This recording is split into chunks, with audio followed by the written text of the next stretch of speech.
Yo, what's up, Jay? Yo, what's up, Jazz? My name is Eddie Fade Sakasa, aka Shirt King Fade. Born in Brooklyn, New York, raised in the Boogie Down Bronx. None of that, all right? Shirt Kings is a combination of three guys that got together and combined our experiences onto t-shirts. I started out by myself as a graph artist on the New York City subway trains. After my career was over, I still had this urge to want to continue to paint. And a friend of mine put an airbrush in my hand. It was like, yo, this is just like I'm painting on a train.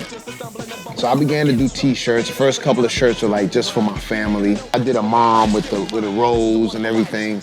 My mother came and she gave me like $10. So she kind of gave me that frame of mind that, you might can make some money off of this stuff. First I serviced my area in the Bronx, then went to 125th Street, and people just started to get to know me. They'll put in orders. Started out like $5, then $10, and then $20. Once the orders became overwhelming, I started to look for help. Went to Kashim's house. I put an airbrush in his hand. He told me he knew Jam Master Jay. I was probably like about 17, 18 years old, knocking on Jay's door, and he opens the door and was like, yo, what's up?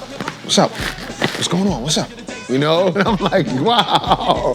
Like this guy I'm seeing on, MTV is right here now, like in front of my face.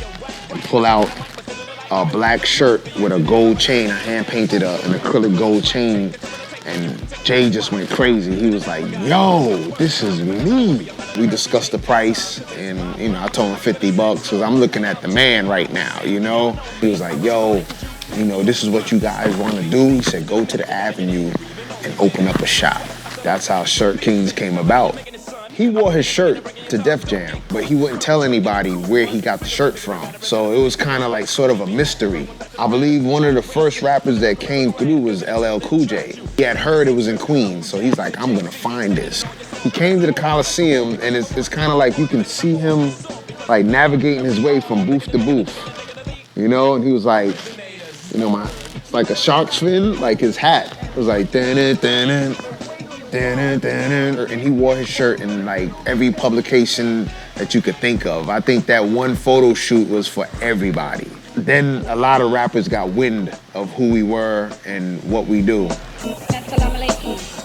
Nike was from Marcy Projects, right? Practically next door to Johnny was Jay-Z. But at that time, Jaz-O was the man. He was the king of Bed-Stuy as far as rapping.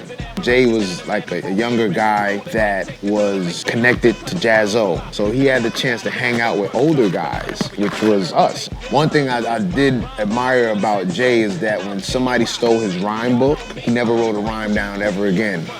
I remember that. Jazz is his mentor. Jay's name was Little Jazzy at one time, and then he just shortened it to Jay-Z. So that's official.